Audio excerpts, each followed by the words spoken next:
All right, for this video, I wanted to cover Form 5472 reporting and specifically what are CSAs or cost sharing arrangements. So I get a lot of questions about this section for foreign-owned single-member LLCs that are having to file these 5472s. And a lot of it is, okay, I get through the 5472, everything else kind of makes sense, but I get to this section, Part 8, which covers CSAs. What is this?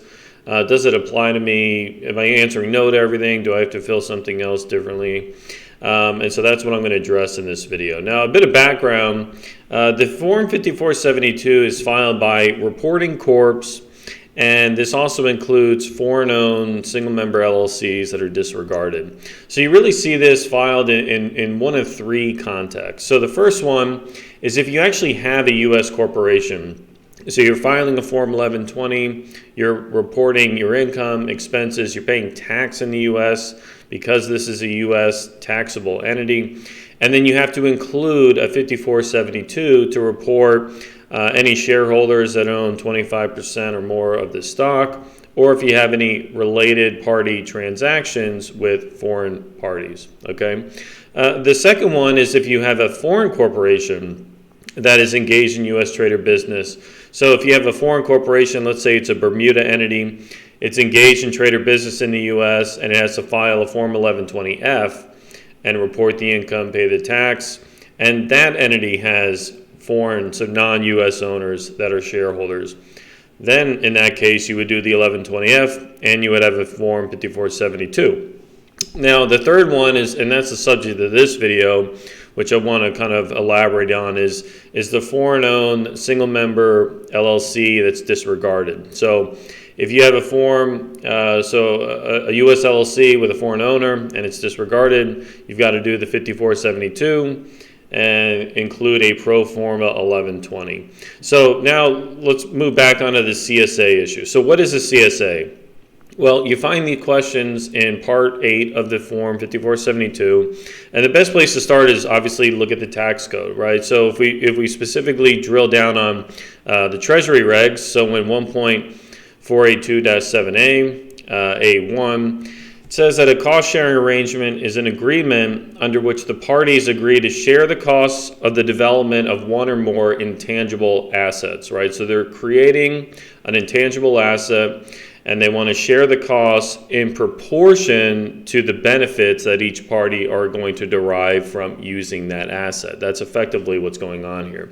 So what does that mean in a little more simpler context? So when we think about cost-sharing arrangements, there have to be two or more parties here. Generally, they're related parties. They're part of the same control group. And so these parties, let's say we have a parent and multiple subsidiaries, or you could have a couple of brother-sister subsidiaries underneath the same parent group. If these entities are going to kind of jointly take this endeavor to develop an intangible product, they can enter a cost-sharing arrangement where each entity is going to provide a portion of the expenses or the capital necessary to develop this intangible asset.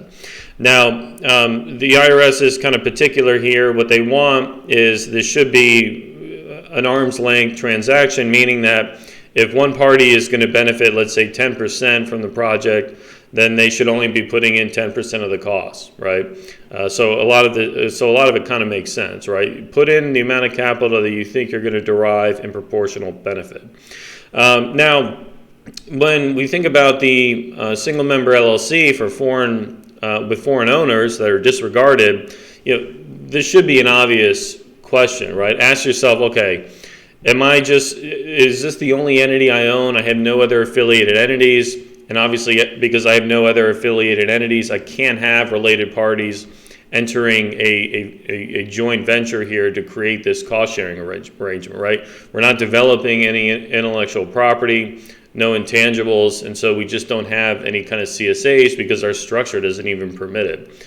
That's where I see most taxpayers falling into, right? Most foreign-owned single-member LLCs that are disregarded, the CSA issue isn't even within scope, right? They're not creating any intangibles, and they're not splitting those intangibles between the LLC, and then any other kind of related parties.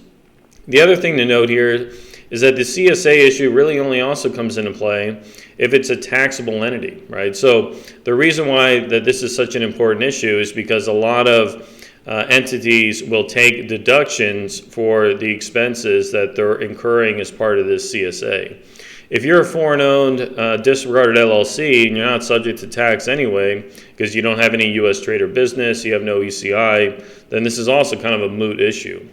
All right, and so that's why the vast majority of the time for these foreign-owned U.S. disregarded entities, the CSA section is completely blank. You answer no across the board, you're done. Now, it's an interesting segue here because it's important to really make sure that if you do have these types of arrangements, you're carefully scrutinizing what it really is. And what I mean by that is this bottom bullet points here. Do you have a cost-sharing arrangement, or is this a partnership, or is this a joint venture?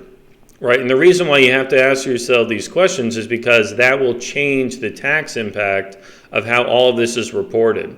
So, for example, the CSA, again, it's you are sharing in the cost to develop a project or an intangible asset, but you're not sharing in the revenue, right? So you have all these parties coming together that are putting in money to develop the thing, but then when everybody goes their own separate way to leverage the intangible asset, any revenue that they earn within their entity is just recorded on their books. They're not pooling all of that revenue and then splitting it amongst the partners in a group, right? So that would be different than, let's say, a partnership, right? When you have a partnership arrangement, you have two or more participants, whether there's individuals, entities, trusts. They're all coming together and they're sharing in everything: the profits, losses, costs, liability, all of these things. And so now they're collectively in business together. They have a partnership arrangement.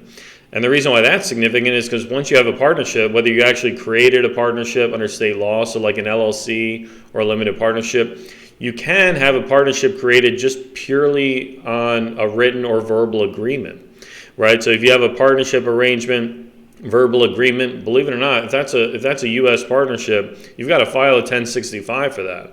Okay, and then the last one on the list there is a joint venture, right? So joint ventures are kind of like partnerships, but they don't quite rise to that level of activity. So in a joint venture, you have, again, two or more parties coming together, but all they're really doing is participating in the development of one unique project, right? So they're coming together kind of as a partnership, but it's really just to complete one or maybe even a couple projects. They're not collectively going into business together, okay?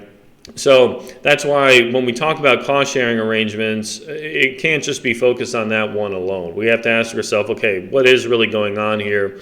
Is this a CSA? Does the level of activity give rise to a partnership? Or maybe it's somewhere in the middle, it's a joint venture. You always have to ask yourself these questions. So, okay, so that covers it for this video. I hope that was helpful and kind of clarified that 5472 issue for a lot of foreign-owned DREs.